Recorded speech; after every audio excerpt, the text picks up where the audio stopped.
we're going to begin with the news, though. Breaking news overnight, major results in an election with national implications. CBS News can now project that Democrat Katie Hobbs will be the next governor of Arizona, defeating Republican Kari Lake, a favorite of former President Trump.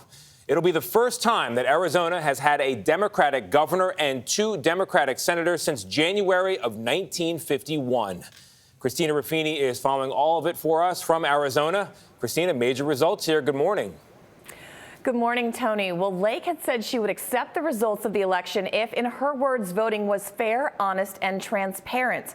But in a tweet after multiple news organizations projected her loss, Lake said, quote, "Arizonans know BS when they see it."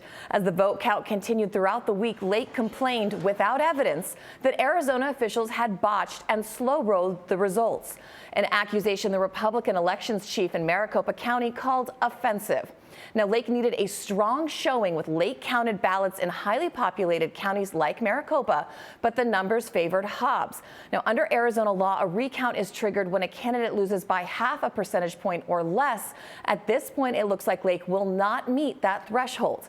Lake now joins the growing list of Trump-endorsed candidates who have lost their high-profile contests, including other governorships in Pennsylvania and Michigan. This election was closely watched, not just because Lake was running on an election-denying Trump-inspired playbook, but because the governor of Arizona can, of course, be the final check on the presidential election process in the state.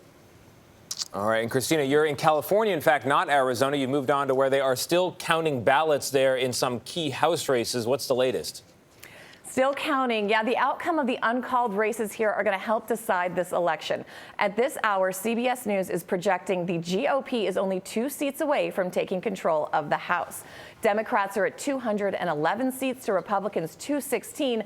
Now, remember, 218 is that magic number they need to clinch, and the Republican Party is seeing some success in what had been traditionally blue states, like here in California and New York. Now, if the Republicans win control, it will only be with a narrow margin. And while current House Minority Leader Kevin McCarthy has launched his bid to be Speaker, he may face challenges from the most conservative wing of his party. All right, we'll be following it. Christina, thank you very much.